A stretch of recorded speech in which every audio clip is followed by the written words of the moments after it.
Hey guys, it's Jan, Not a Real Farm. So I thought while we're having a little bit of a rainstorm outside again, I'd take you through the greenhouse and let you know sort of what worked for me this year and what didn't, and walk around and let you sort of take a look at some of the plants and sort of how they did, and would I invest in the time to grow them again. So here, this was where my green beans were. The green beans did fantastic in here, but they started to slow down as the heat wore on. They just slowed down and they sort of, stopped producing any flowers. So I've had them in here since April. So I'm going to say they probably just wound down just because they've been in here for a really long time. Sesame is doing amazing in here. It's flowering. Can see here there's another flower that's just about to open, and I am getting pods of the sesame. So the sesame really likes the heat in here. That's doing really well. The purple beans did amazing, coming together. You saw the video I did yesterday where there was just a ton of them, and that's sort of been a daily thing, but you can tell now. Just move over here. You can sort of see where they're beginning to yellow. They're beginning to yellow, and they're coming to be where it's probably time that I should take them out. Just getting a few more seeds off of these, and then what I'm going to do is just take them out. So this is going to be, once this is all cleared out, and that includes the beans on the other side. So I've got beets that are pretty much ready to go, so they just need to be pulled. These here, and you can see my beans here look a little bit of a mess, but that's just because I was drying them out just on the vine. But these are black turtle beans. So, they're past their prime. It's time to pull them out. And I'll be taking them out. They've still got a little bit of green stalk on them, so I'm going to be pulling them out and letting them dry. And then this was a pink, let me just pull this up here. This is a pink potted bean. So these did really amazing as well. But it's time to pull the bean patch. It only lasts for so long. You can see here it's starting to die back and things like that. Now, I've had people say, look, we don't grow the beans in the greenhouse, but I can tell you that I've had a lot of success growing beans in a greenhouse. As long as it hasn't been too hot. Unfortunately, recently, yesterday we were sitting at about 116. So you can see here, the beans are going, we're not having any of this. So they're not going to be in here too much longer. I'm just going to take a few more, steal a few more beans off of them, and then they're good to go. But they did amazing in here. The entire bean crop did great. But once I pull all of these out, this is going to be now my new potato bed. So then I'll have, 5 beds of potatoes going all at the same time. Watermelon, amazing. The watermelon is amazing in here. Even though it's in a really shallow container, it did really, really well. You can see here, I'm just going to dip down, where the watermelon is just starting to get some size here, but it did amazing. And what I did was I moved one of my trellises and just allowed one of the watermelons to grow up here. So we've started to get, we've started to get watermelons now here. Oh, here's another one.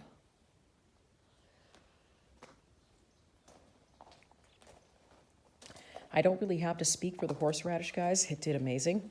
That'll be pulled out in the fall, though. Hopefully I get it all so that I don't have to worry about having it return. So crops that didn't do well. I think I've already pulled out the fava beans. The fava beans did not like it in the greenhouse at all. I got maybe 1 or 2 fava beans off of the plant, and then it was done. Zucchini, surprisingly this year for me, did not do well. I'm going to be pulling my zucchini plants. I pulled a couple of them off, but you can see they're sort of piddly. They're not really doing all that great. And because what's happening is they're dying on the plant, they're attracting white flies. So I'm going to be taking those out today and maybe figuring out what to put in the space. I haven't decided what I'm going to do. The other zucchini's doing the same thing. I had 2 zucchinis growing in here and they just didn't do well. So I've already taken out some of the beans that were already done on this side. They did well too. It's just that they just had their time and it was time to sort of pull them out and be done with them. Cucumbers did amazing. They're still producing even in this heat. You can see here, I think I showed you some of the cucumbers in yesterday's video, but I swear sometimes you leave the greenhouse and you come back and they've grown overnight. So we are having a very successful cucumber crop this year, so I would take the time to plant cucumbers in a greenhouse because they do work really well. And of course, that goes without saying for the tomatoes as well. The tomatoes, every single tomato plant that I've planted is doing amazing, whether it's a cherry tomato or whether it's a regular tomato, they're all doing amazing. Peppers, once again, are doing really great. So right now I can say for sure that cucumbers are worth growing in a greenhouse. Peppers are definitely worth growing. The tomatoes are worth growing, and so is the tropical fruit. Honeydews, watermelons, stuff like that. They all seem to do really fabulous. This is a Christmas lima bean here. And it's actually, now that the heat has turned up a little bit, it's actually started to put on its color a little bit, and it's going to start to flower soon. So the lima beans really seem to like the inside of the greenhouse. This is an experiment for me. I really wanted to see how they would react in a greenhouse, but you know, they're doing fine. They just took a really long time to get going. But like I said, investing in tomatoes, they do awesome in a greenhouse. I have so much tomatoes and peppers in this greenhouse. We're going to be doing salsas and everything else. The one thing that didn't work for me, however, was experimenting and seeing how they would grow the cucumbers in a grow bag. They do not like that. It's a total failure. I wouldn't do that again. The vertical growing, where you're planting in the ground and then you're sort of growing up and trellising it up as it goes, they love that, but they do not like being grown in a bag. That didn't work well for me. So here what you can see is I trellis these, so they are planted in the ground and they're growing all the way up. And they're also easier, I think, for the bugs to come in and sort of pollinate it. So these ones are super happy. They've already sort of started growing up. You can see here, I'm starting to get little bush pickles, and it's actually growing up into my shade cloth. That's going to be interesting. But complete success with trellising things, but not putting them in grow bags. That didn't work for me. Experimenting with new kinds of peppers, that was a real success for me. I've never grown Macedonian hot peppers, but that seemed to really work really well. So don't be afraid to try new and different peppers. A lot of people that come to me say, I just want red bell peppers or, beefsteak tomatoes, but there's nothing wrong with maybe trying a little experimentation. I've done a lot of experimenting this year with different types of peppers, and as you can see, the peppers are, totally happy. The blossoms are falling off. There's no signs of, any kind of distress with the peppers. So don't be afraid to try new things. If you do get into greenhousing, whether it's this kind of greenhouse or any other kind of greenhouse, try and grow different things, because it actually makes it fun to try and experiment and see what actually will grow in here. Now, being in a zone 3, a lot of this stuff that's growing shouldn't even technically be able to be grown here. So it is necessary, if I want to do this kind of thing, to grow with a greenhouse. But it's all growing with really great success. Like, these are my Hungarian tomatoes here. And you can see just how many tomatoes I actually am getting on some of these vines.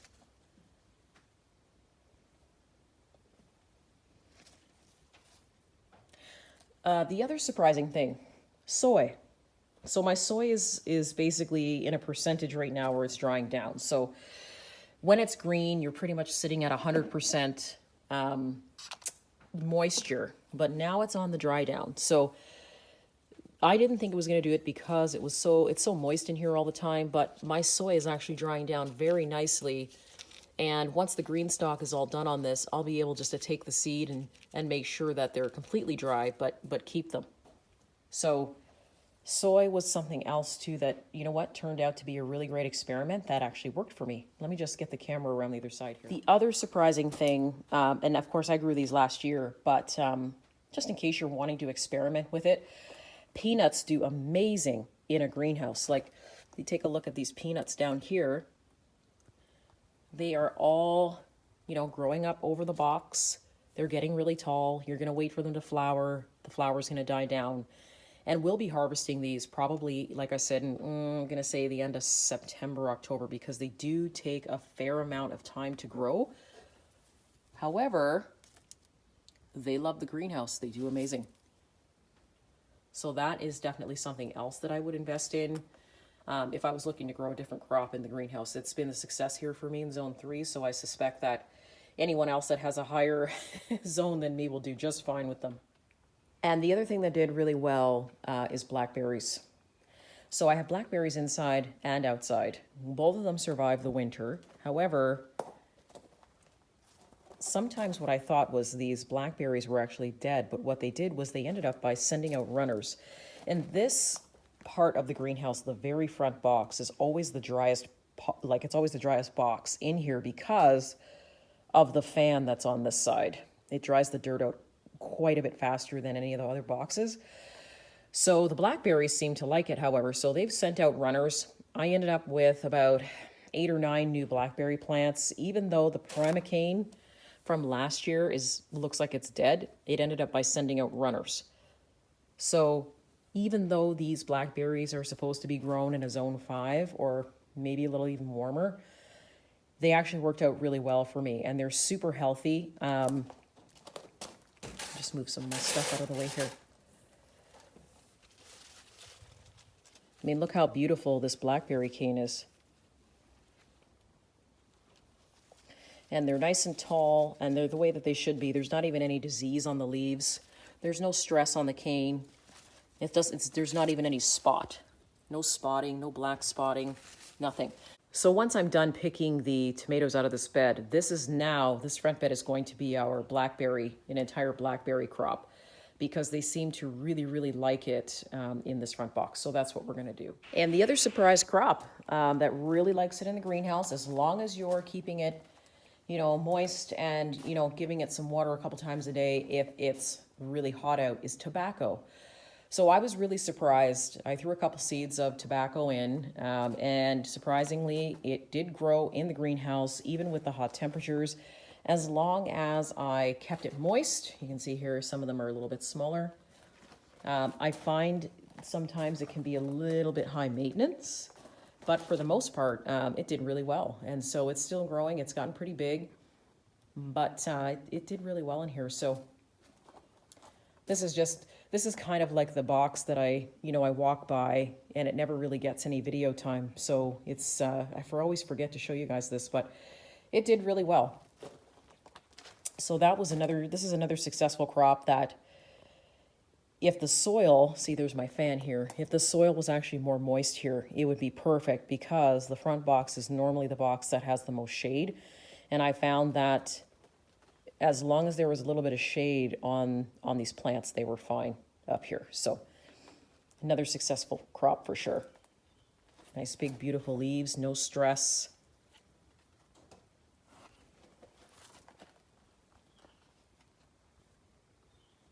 And a complete and utter failure is putting your strawberries in the bag. I wanted to do this. Now, some of them are still alive, but you know, the entire bag's worth is pretty much dead. And I did this for, I think, 3 or 4 bags. And I think what it is that the strawberries really just don't enjoy the heat to that level.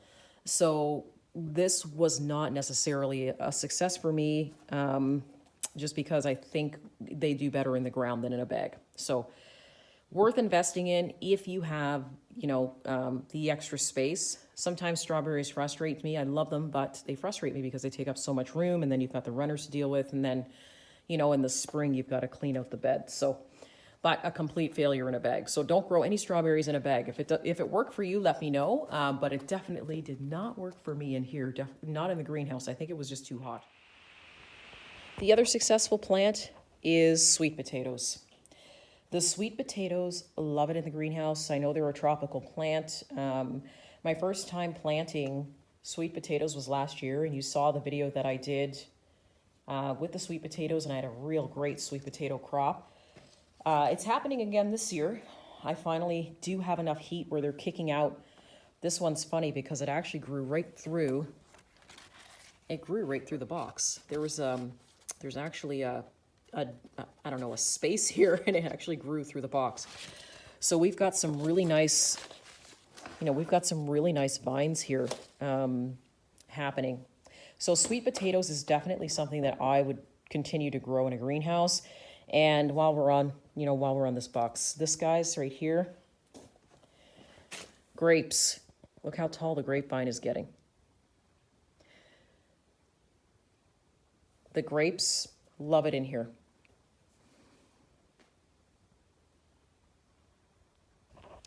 And I remember when I showed you, it really was only kind of up to here, but it's all the way up to here now. It's definitely grown about a foot since the last time I showed you. So grapes and sweet potatoes, I would invest in again. I would definitely keep growing the sweet potatoes. It's well worth it.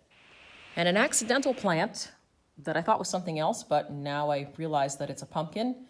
The pumpkin loves it in here. It started growing up, up the netting. It came back down onto the floor. And it's sort of taking over this side of the greenhouse. But what I do have is pumpkins. You can see they're a fair size. I've actually got quite a few of them here. So the pumpkin plant really likes it in here. I find that with the pumpkin plant, if you have enough room, it actually is really easy to care for. Even some days, if you forget to water it, it's pretty hardy. But this vine has got to be at least almost 10 feet now, stretching across the floor. It's beautiful, it's hardy, it's got really nice flowers. It's doing amazing.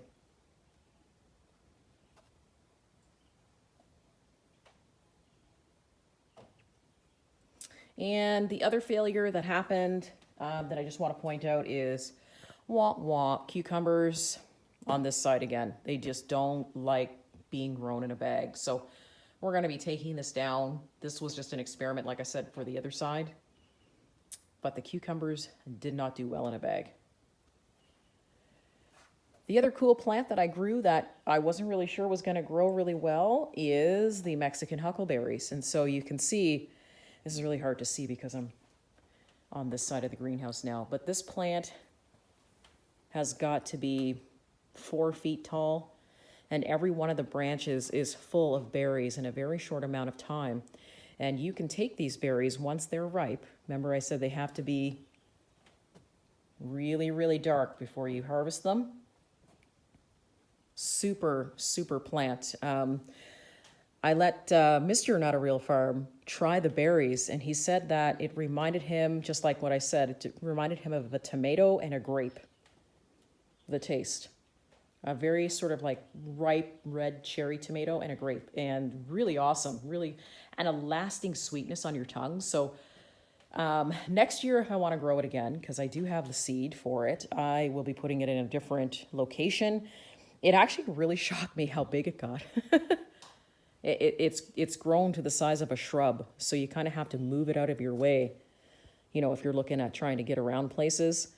Low maintenance, doesn't need a lot of care, but it gives you so many berries in such a short amount of time, and they're actually really good, so I'm going to be making some jam with them. I apologize, guys, if it's hard to see because the sun there's sort of a break in the cloud here, but you can just see that this is actually full, absolutely full of berries. Now, it is coming to an end. Once all these berries are produced and ripe, that'll be the end of it. So, it takes about, 4 months and you have a full crop of berries. Even if you have to replant it for the following year, you'll always know that you'll get a crop of berries at the end of it. So that was a surprise for me, and I really enjoyed it, and it's a really nice taste. Another success for me, the big zucchini didn't work, but the cocozelles did. Let me just move this out of the way. The cocozelles did really, really well. You can harvest them now, they're ready to go. And then I intercropped these with the Palestinian watermelon, which is doing amazing in here.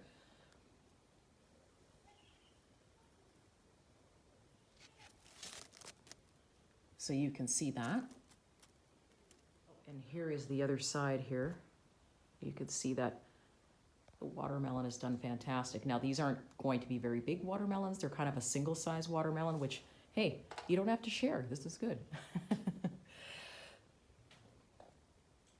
And last but not least, the final success I had is butternut squash. You can see that the butternut squash is just growing right around my well, my little wishing well. And it's actually grown right over the top of it. And you can't even see my little alien guy there anymore. So it's very happy in here. I wasn't really sure, but it's doing really well. It's gotten really big in here.